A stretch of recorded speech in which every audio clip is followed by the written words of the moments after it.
Sveiki visi sugrįžę į dar vieną video, taigi šiandien apžvelginėsime, ką mums sako grafikai, kokios yra naujienos, visai yra bullish naujienų ir kokios yra dabar rinkos perspektyvos ir link kur viskas eina. Taigi žiūrėkite šį video nuo pradžios iki galo, spausk subscribe ir tikrai nepraleisite jokių ateities video.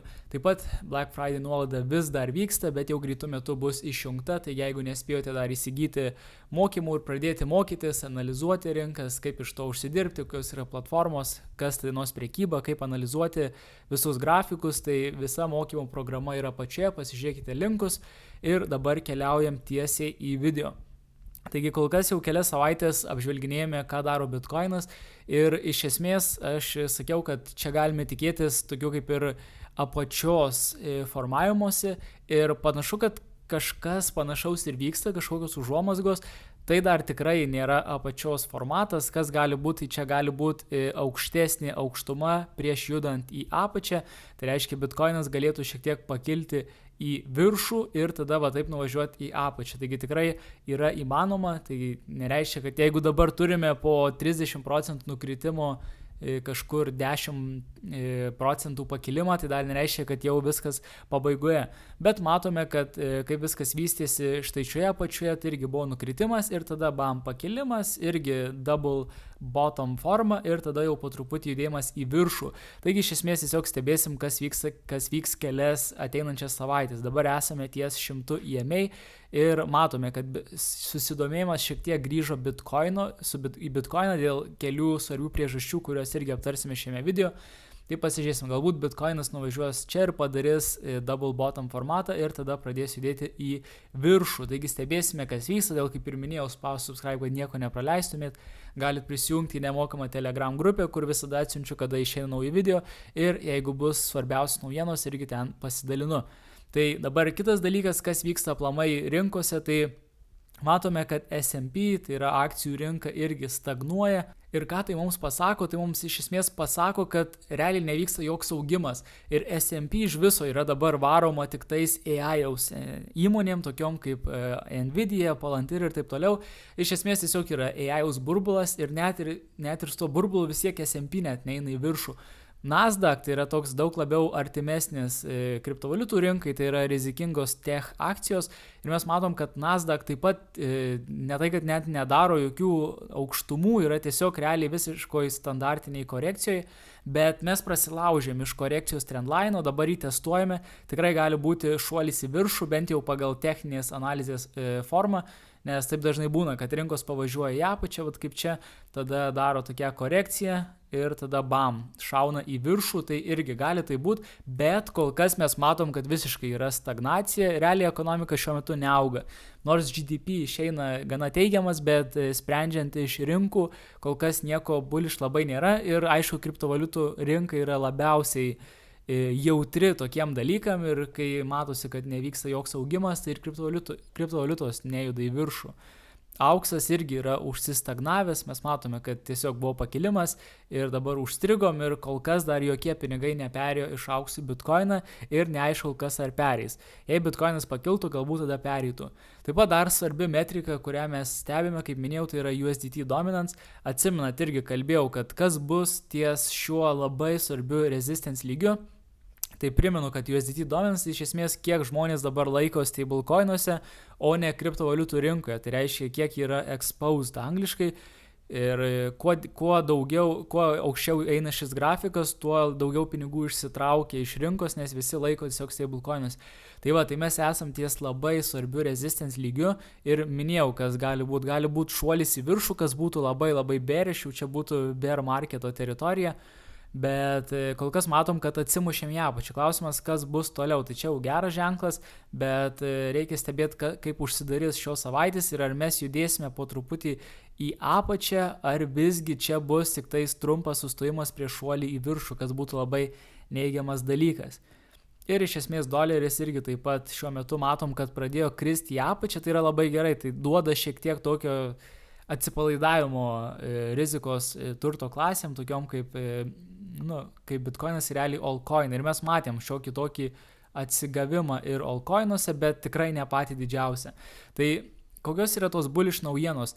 Tai panašu, kad kas yra svarbu, kad centrinio banko kaip čia vadinus angliškai, gal prezidento, taip išsiverčia, Chairmano Jerome Powell šitas kadencija pasibaigs gegužės mėnesį. Ir mes žinom, kad jisai gana grybauja, kad jis dažniausiai vėluoja ir kad labai daug turi kritikų. Ir iš esmės dabar dauguma ekonomistų mano, kad palūkanos turėtų būti daug mažiau, bet jis jas laiko aukščiau ir iš esmės tiesiog daro labai daug klaidų valdydamas centrinį banką. Ir dabar Trumpas renka jam pakaitalą ir jo kaip minėjau, kadencija pasibaigs gegužės mėnesį, tai jau neužilgo, tikrai nedaug liko.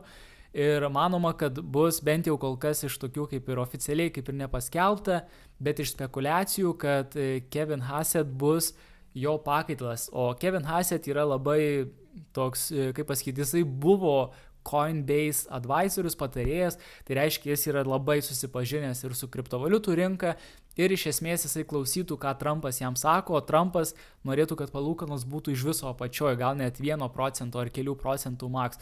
Tai iš esmės, jeigu būtų išrinktas šis Kevin Hassett, tai tikrai būtų labai bullish dalykas, nes jis greičiausiai užpompuotų rinkas, nes mes žinom, kad Trumpas yra pro akcijų rinką, iš esmės pro stimulus žmogus, kuris nori, kad būtų kuo daugiau stimulo ekonomikai, kuo daugiau augtų ekonomika, kad akcijų rinka sprogtų ir tuo pačiu ir kriptovaliutų rinka, tai Kevin Hassett būtų tas žmogus, kuris padėtų jam tą įgyvendinti, nes dabartinis Jerome Powell jis daro kaip jisai nori, jis neklauso Trumpo ir dėl to jie nesutarė, o jeigu išrinktų savo žmogų, tai būtų labai bullish dalykas, patikėkit manim. Tai irgi galbūt viskas taip ir rytuliosis, kad iki to laiko galbūt mes iki dar einant į 2026 metus dar bus tokių dalykų kaip vyriausybės uždarimas vėl Amerikoje, arba jeigu jie neišspręs vėl tų savo reikalų, tai gali būti, kad būsim šiek tiek užstrigę maždaug šiuose lygiuose, labai aukštai gal nepakilsim, bet po to galbūt jau irgi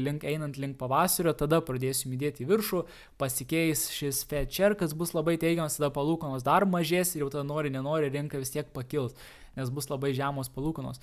Tai dabar, kaip ir minėjau, dėl ko įvyko, jeigu nepastebėjau, dėl ko įvyko šis Bitcoino pakilimas, vis tiek Bitcoinas realiai pakilo grubiai apie 11%, priklauso nuo kur matuoji. Tai iš esmės dėl to, kad Vanguard, tai irgi antra pagal dydį pasaulyje institucija Amerikoje, tenais jau toj pačioj lygoje kaip ir BlackRock ir panašiai, jie iš esmės yra tokia labai tradicinė institucija ir jie buvo iš pradžių prieš Bitcoiną, o dabar jie nusprendė jau, kad jie atidarys vartus spot Bitcoin ETFs, tai reiškia jie irgi šoka į valtį ir kaip ir minėjau, Vanguard tai yra viena didžiausių pasaulio, netgi ne Amerikos, o pasaulio institucijų ir tai čia rašoma, kad yra antra pagal dydį asset manager įmonė Amerikoje ir ji tapo nuo kritiko, tai kritikavo Bitcoiną ir panašiai, o dabar jau pati siūlys savo klientam. Tai iš esmės dar viena institucija šoka į traukinį ir kas buvo štai šis judesys Bitcoino nuo 30 000 iki 69, tai buvo prieš spot Bitcoino ETFs, kai BlackRock pradėjo aplikuoti dėl Bitcoinų ETFsų ir panašiai, buvo toks didžiulis judesys į viršų prieš ETFsus. Tai irgi gali būti, kad prieš Vanguard išeinant ETFsam, gali būti, kad vėlgi visi investuotojai užbėgs už akių, supirks, nes žino, kad vėlgi daug žmonių, daug kapitalo naujo ateis į Bitcoiną ir vėl tai bus toks kaip ir stimulas Bitcoinui pakilti viršų. Taip pat dar, kaip ir minėjau, gausime štai šį greičiausiai Kevin Hassett kaip pakaitalą, kuris irgi yra labai už stimulą. Ir iš esmės kol kas vis tiek bet kokiu atveju matome, kad palūkanų norma yra po truputį tendencija eiti į apačią. Tai kas irgi yra labai gerai. Tai viskas aš manau, kad rituliosis tikrai su laiku ir nebus čia nieko greito ir nepanašu tikrai, kad rinkos dabar sakytų apie kažkokį greitą atsigavimą, bet palaipsniui tikrai manau, kad rinka atsigaus, kad jei ir prasidės kažkoks dar gilesnis bear marketas, kad jis nebus labai gilus ir vis tiek galiausiai mes kažkur galbūt nieko nevyks ir tada po truputį ateis stimulas, ateis visos šitos bullish naujienos ir tada mes pradėsim judėti į viršų. Bent jau mano projekcija yra, kad mes judėsim į viršų, tik greičiausiai negreitų metų ir dar aišku gali būti pavažiavimas prieš tai į apačią. Tai tokios naujienos, jeigu norite daugiau turinio, spauskite subscribe, spauskite like ir susitiksime kitose video.